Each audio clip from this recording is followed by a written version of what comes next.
Good morning. You're watching Much Ado About Something, and I'm Donna, and today I'm working on crab apples. If you watch my videos, then you know that Donald and I went to the mountains and to our families and we picked some crab apples. And boy, did we get a lot of crab apples. We got several bushels of crab apples. And I'm working on them here. I've got this tray of them that I've got here, cardboard, and I'm cutting them up and quartering them, and I'm putting in this lemon juice water.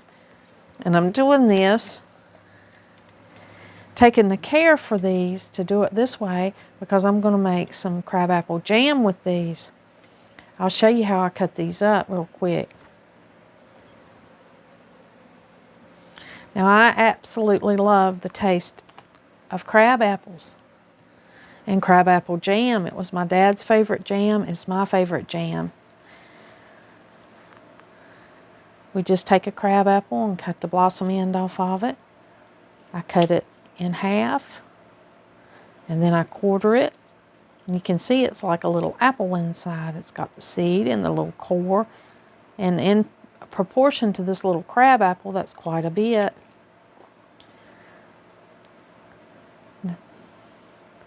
Now I'll just take it and cut that little core out. And then I put it in the lemon or citric acid water. These apples are so small, they're almost like a berry. You have to just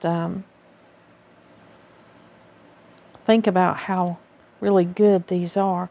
It's a little bit labor intensive in that you have to do a lot of peeling and you have to do a lot of coring, but it's worth it to us. This jam is delicious. Now I also make jelly and crabapple butter and other things out of these crab apples. But I think the jam is the star of the show.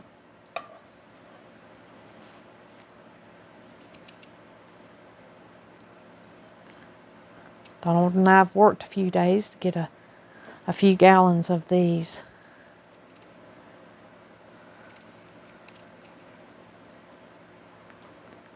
Ready for making jam.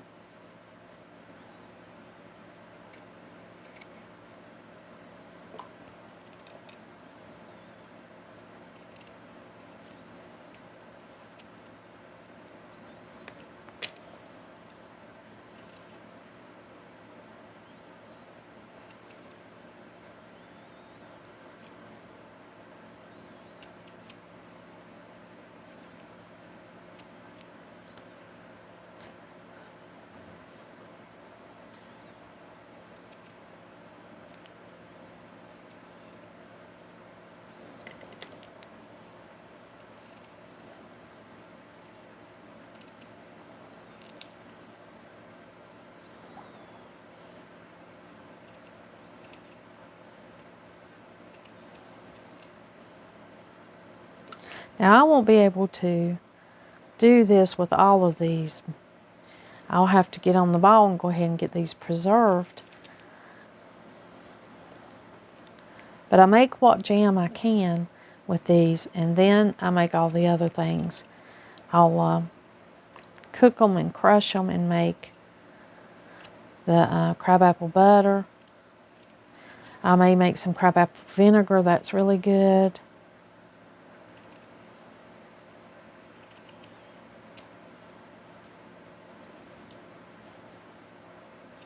You kind of just use your little crab apples just like you would regular apples. Of course, an apple was a lot bigger, so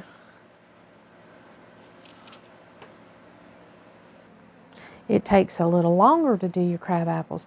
This is an average size apple. This is a crab apple. So it would take you a lot less time to process apples at this time of the year than it would crab apples. But the reason we do process these crab apples is because the unique and delicious flavor that these crab apples give. These are, if you were to just eat this like a little apple, it would be pretty tart. But that makes for an excellent jam and jelly.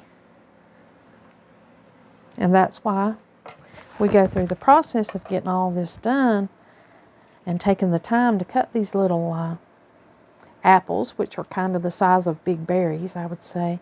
It's almost like you're processing a berry because of the size that these crab apples are. But to us, every year they're worth it. The unique and delicious flavor that these offer draws us back to making this jelly every year. Of course, if you have any kind of little spot, you always have to cut that off.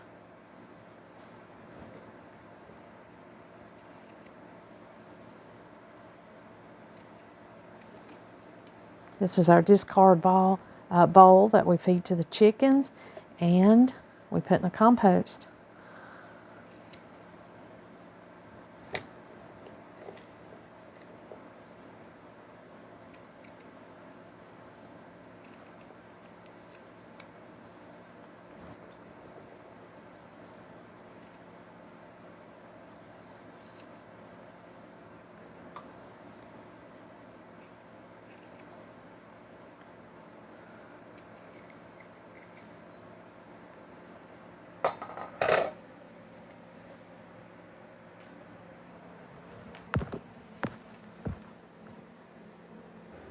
Now these crab apples here have got the special treatment. I've taken the time to cut these tiny little apples into quarters and to take the core out of them. So what I'm going to do here now is fill up this measuring cup that I have here that you'll see me using a lot making my jelly. It's one of these old time Tupperware measuring pitchers. And it really helps me when I'm measuring this amount.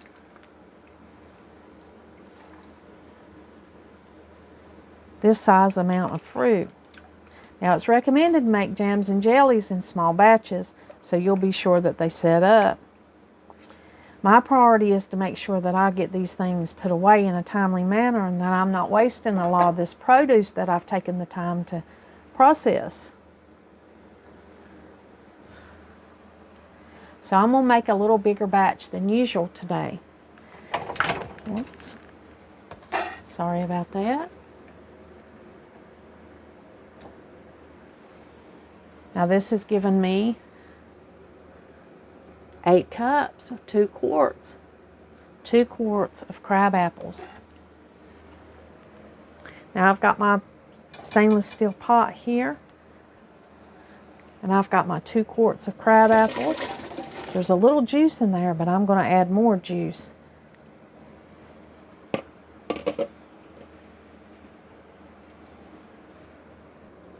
So I've measured out 8 cups or 2 quarts of crab apples, and now I'm going to put 8 cups or 2 quarts of the rest of them in there with the juice. The juice is just water with about 6 tablespoons of lemon juice added, and I've added that because of the citric acid, and it keeps these apples from turning brown, these crab apples, while I'm cutting them up and while I'm processing them. But in the meantime, while those crab apples are sitting in that water, they're making juice. And that juice has a lot of flavor and a lot of nutrition. Now these little crab apples are organic. They haven't been sprayed with anything. They've just been sitting there waiting to be picked. And so, of course, we picked those and we're glad to get them. I'm going to turn this stove on and I'm going to bring this to a good rolling boil. And I'm going to bring this up to a boil and I'm going to add additional 2 cups of water. And the reason I'm doing that is because this is going to be boiling for quite a while. I'll be boiling this down.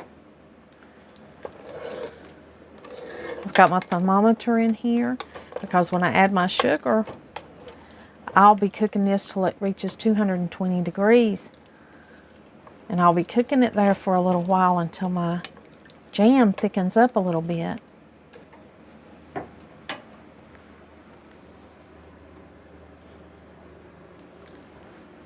Now I use a thermometer to help me with the to get to the jellying point, and I usually get it around 220 and stay there until I reach the jellying point. But this is some things that I've learned about using a thermometer to make jelly according to the Blue Ball book. Now there's differences in altitude and barometric pressure, and they cause the jelly mixture to boil at different temperatures. Before cooking the jelly, test the candy or jelly thermometer in boiling water to find out what the boiling water point of water is in your area. Cook the jelly to a temperature 8 degrees Fahrenheit higher than the boiling point of the water for your area. At that point, a satisfactory gel should be achieved. For an accurate thermometer reading, hold the thermometer in a vertical position in the sauce pot and read it at eye level. The bulb of the thermometer must be completely covered with the jelly mixture, but must not touch the bottom of the sauce pot.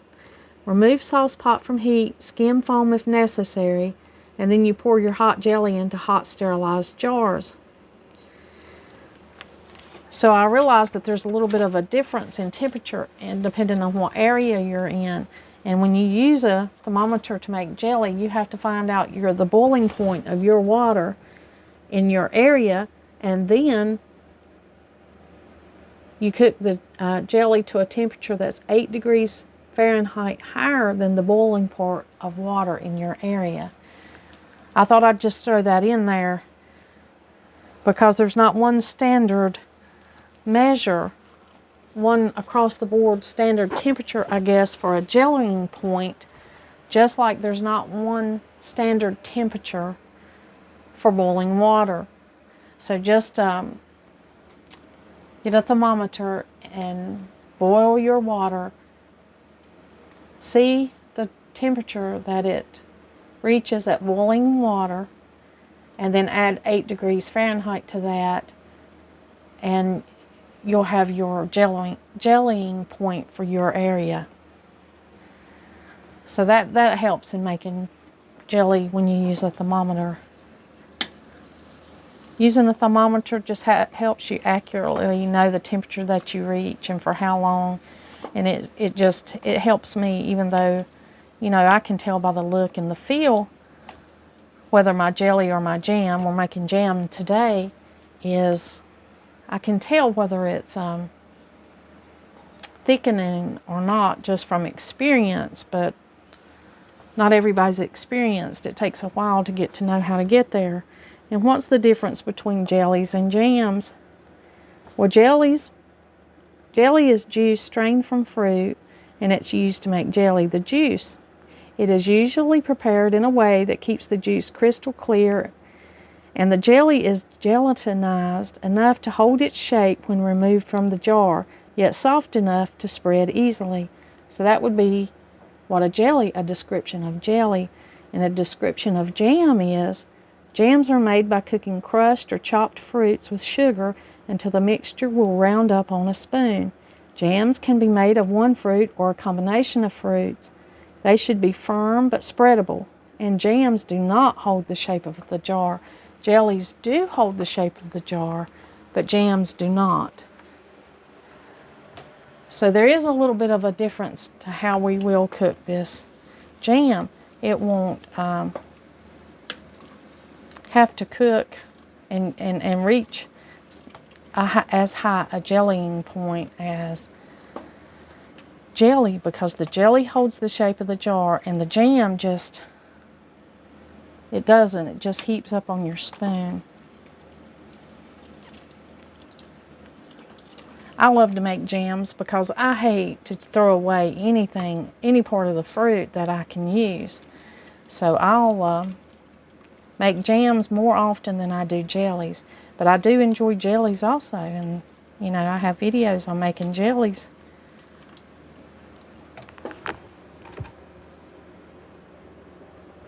Of course, my family are used to me making jams and jellies, and they're used to me making this specific jam and jelly. I may make some jelly out of this too. Not this batch, but out of this batch of crab apples that we've harvested this year. I'll probably have jam, jelly, butter, and maybe even some whole little crab apples. I may just can some whole little crab apples.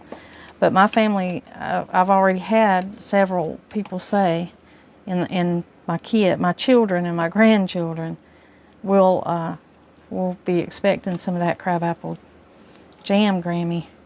So I know that, you know, this is a well-loved thing. Enjoy it. Enjoy making this every year, and it's delicious. I'm seeing a few things with a few little spots. No matter how good you cut, when you put it in your pot, you may see something that you've left a little spot on.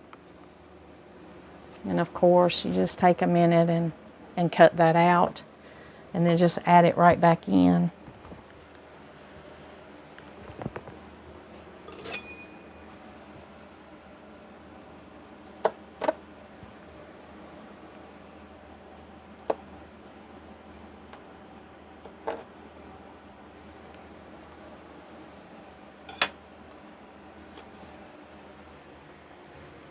You can do a little research in your area and see if you have crab apples available. And if you do, available for purchased or harvest. Many people will let you just come and harvest them because they don't think that these small apples are worth the trouble. But that's somebody that doesn't know how delicious these are, how delicious and nutritious and really beneficial these crab apples are in your diet.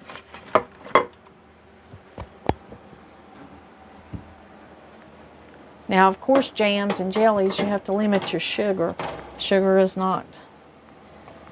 An abundance of sugar is not good for you in your diet. I'm cutting back on sugar myself. But you know, with jams and jellies, you use those very sparingly. It's not something that you eat a whole jar at a time. It's just something you eat by the teaspoons. And you'll know the ingredients. There'll just be 3 ingredients.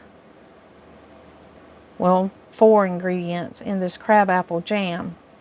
There are the crabapple themselves that have been cored and cut into pieces.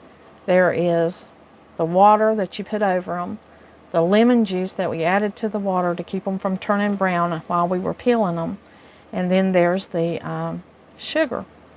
So that'll be the 4 ingredients that'll be in this jam. There won't be any hidden sugars. You'll have the sugar that's naturally in the fruit, and you'll also have the sugar that you add. And I just always count a teaspoon of jam or a teaspoon of jelly. I just always count that with the same calories that's in a teaspoon of sugar or the same carbohydrates. Donald and I keep up with our carbohydrates more than we do calories. So we count this teaspoon of jam or teaspoon of jelly when we eat it. We count that as a teaspoon of sugar.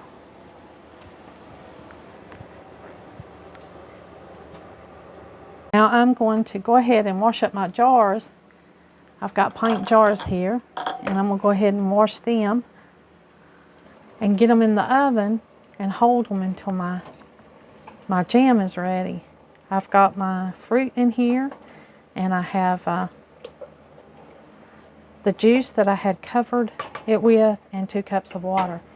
And now I'm going to put 8 cups of sugar.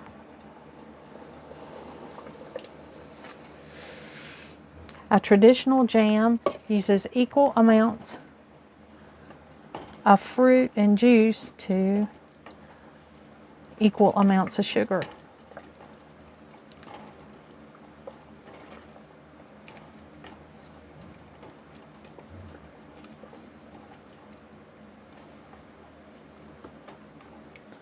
I'm going to let this boil for about, a rolling boil for maybe 1 or 2 minutes or until it gets up to 220 degrees Fahrenheit. And then it'll be ready to put into our jars. I've got all this sugar in here now, so I want to be very, very careful not to scorch it.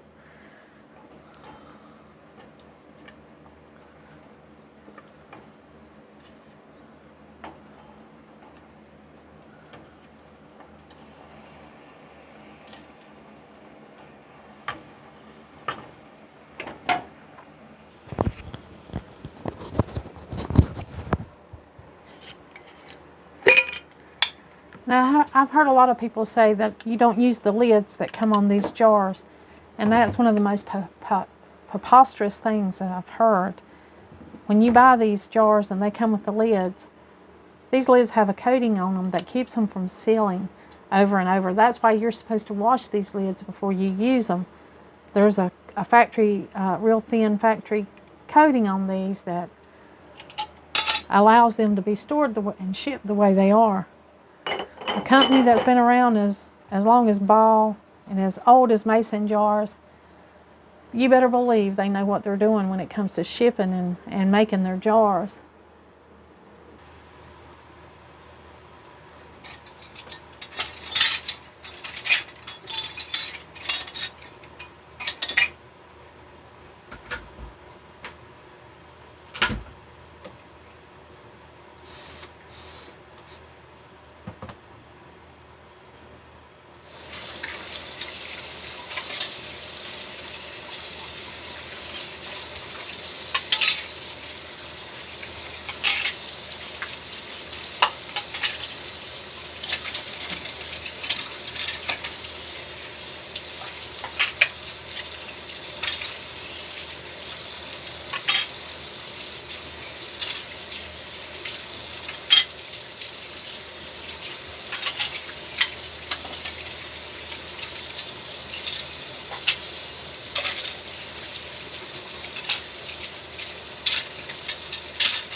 There's no way, shape, or form I'm going to waste these lids that come on these jars. I've got them washed. They're sitting over here. You don't have to keep your jars in hot water anymore. Back in the day when I first started canning, and when I grew up, you had to keep these lids in hot water, boiling water to keep them sterilized and to keep this seal on them softened up until you used them, but that's not the case anymore.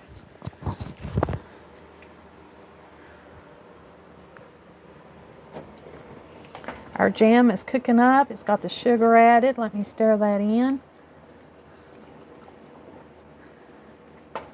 I've put equal amounts of sugar to equal fruit and juice in here. There was 4 quarts of fruit and juice, and now there's 4 quarts of sugar in here.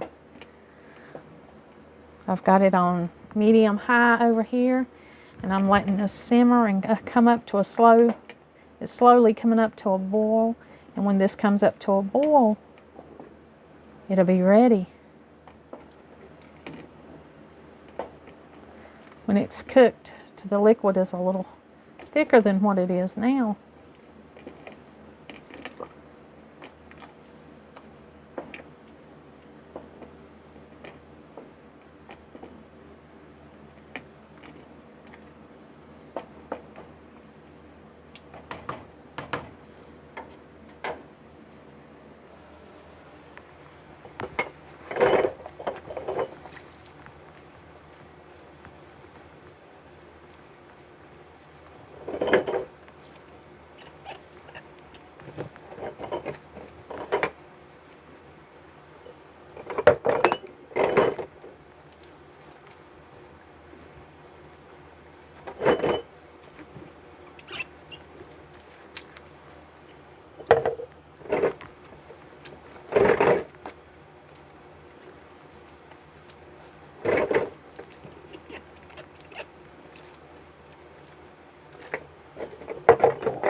Okay, we've got our 12 jars washed up. I'm going to get these rinsed off and get them in the pan and put them in the oven and keep them good and hot at 220 degrees.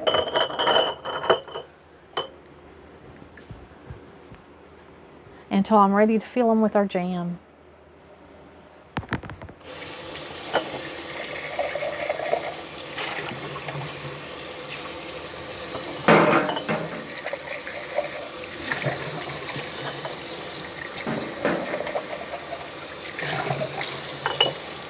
I usually don't dry them before I put them in the oven. The heat from the oven will dry these out.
You'll cook this down to a jam-like consistency, you know, where it gels a little bit on your cold plate when you get it out of the freezer. That'll vary by where you're at, and it'll vary by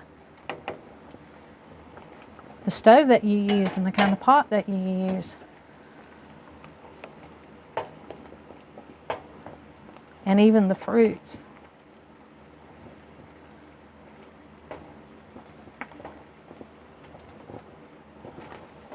Now this is a boil that can't be stirred down. I'm going to put about a teaspoon of butter in here. I ended up using about a tablespoon of butter. You can see that it's foaming. So I'm just going to add that to keep it from foaming up too much.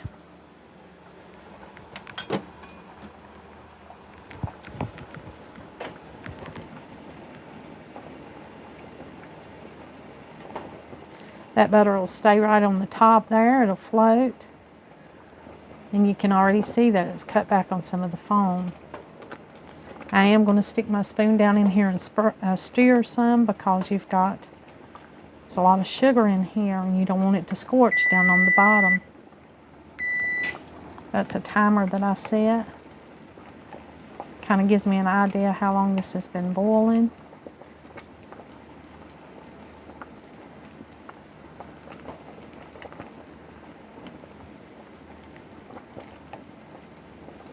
And it's getting close to time to go ahead and fill our jars.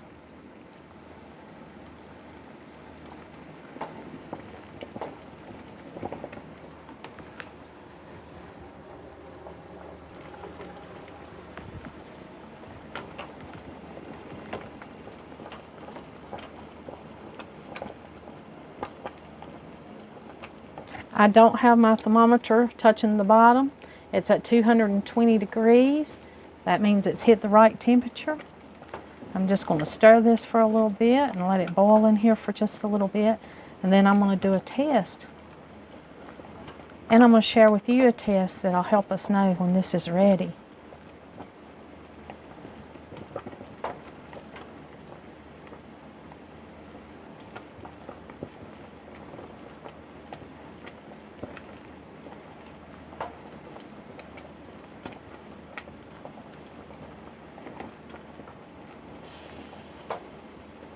Now this is very hot. It's an extremely hot process. And it's something that you really can't walk away and leave. If you've ever heard the expression, well, you're in a jam, what that means is you're going to be stuck there a while. You're going to have to pay attention and figure out what's your next step. If you were to let this thing boil too much and this thing were to boil over, it would be a mess all over your stove, and it would be very dangerous because it's very hot. So we're in a jam right now. We're going to pay attention and keep this evenly stirred, and we're going to make sure it stays at our temperature. I'm going to get a plate out of the freezer.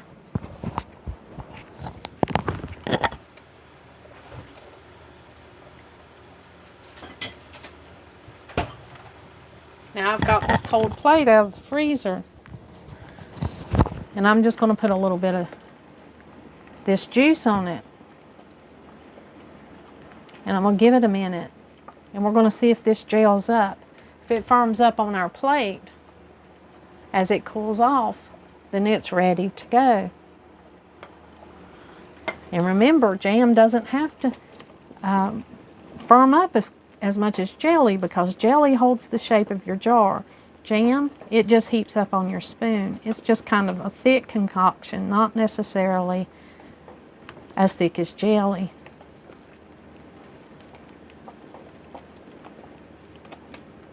But it's looking good.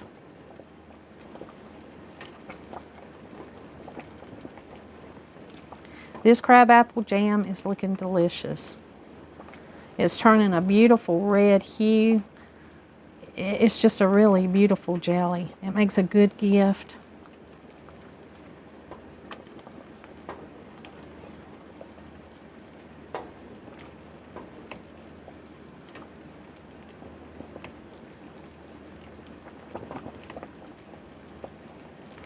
Crabapples have a lot of pectin in them, especially if they're not too ripe when you pick them.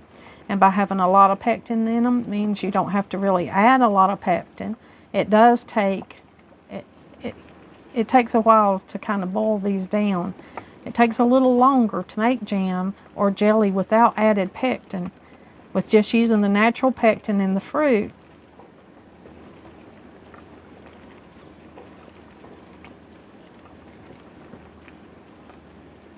But not that much longer.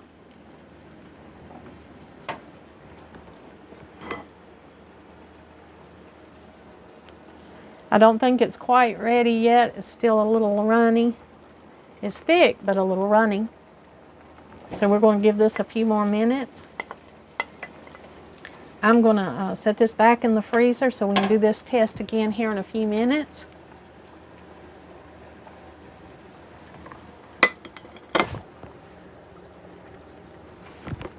Okay, I've got this plate back out of the freezer. I'm going to put a little more of it in here on this cold plate. I'm going to let it sit over here till it cools off.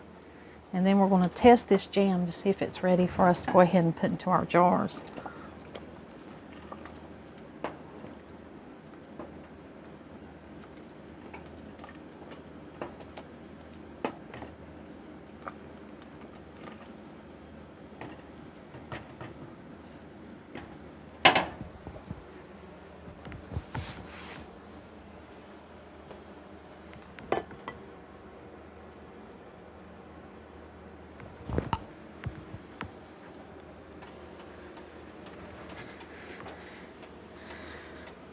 You can see it's gelling. You can tell by the texture here. It's still a little bit loose, but I think when that cools off more, it'll be just fine, because I've noticed that this one here where I'm resting my spoon, look how thick that is.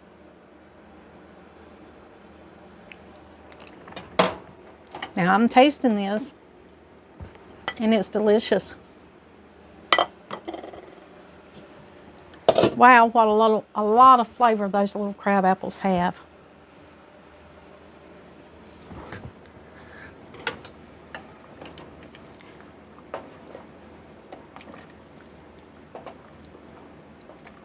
I'm considering this jam done, so I'm going to go ahead and get it out and fill my jars.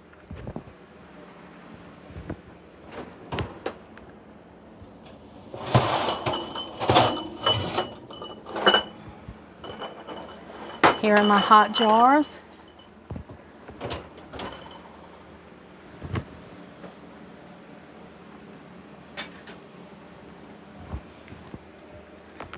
And I'm going to start filling them up.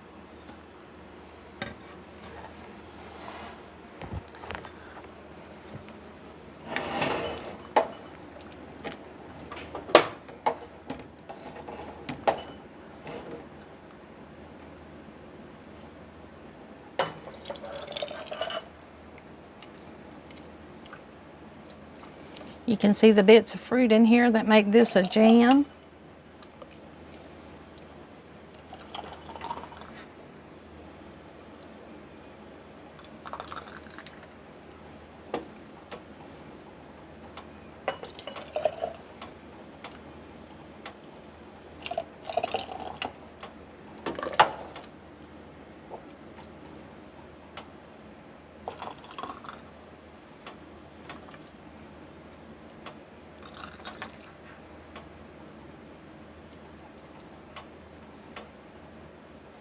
I fill these up to about a ½ inch of head space.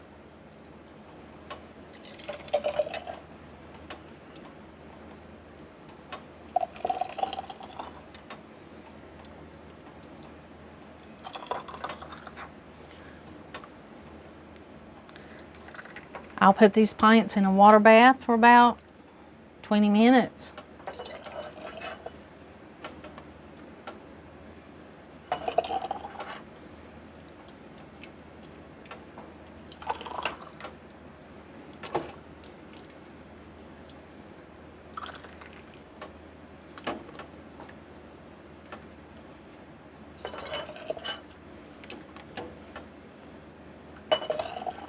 You have to be patient sometimes with your jams and jellies to let them gel. Sometimes they don't gel immediately after they cool down. It takes them a little while to gel. There's two things you can do with your jam or jelly if it doesn't set up. You can use it like a syrup, or you can put it back in the pot and boil it longer, and maybe even add more pectin. That's completely up to you. As much work as it takes to make these jams and jellies, I usually do not open them up and put them back in the pot. What I do is just go ahead and use them and make desserts and use them as syrups and toppings in about the same amounts that I would use them to make jelly. Say if the recipe called for a cup of sugar, I'd use a cup of syrup and maybe reduce the liquid a little bit. But the uses for jelly that doesn't gel, that's a whole other video. But it's no less delicious just because it didn't gel. Don't consider it a failure. Just because you didn't get the desired outcome that you were counting on. Now, if you're doing it for gifts and you want to, or sell it, or a reason other than personal enjoyment, then you might want to redo the whole thing. But in my experience, I just go ahead and find uses for it.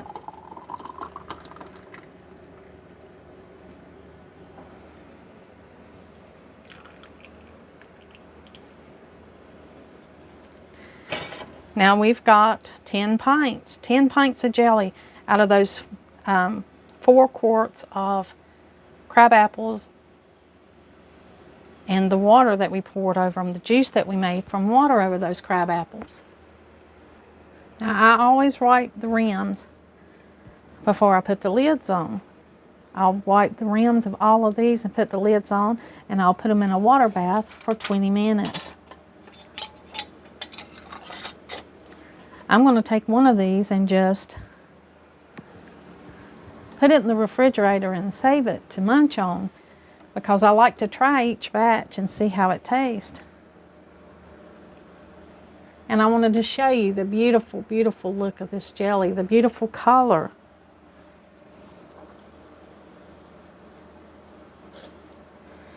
And when this cools off, it'll be a delicious crabapple jam. This is jam. The jelly would be much more clear. You can see the fruit that's floating in here in the jam.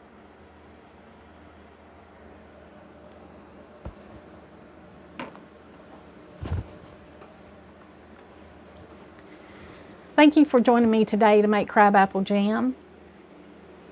I hope you have a really good day, and like always, until next time.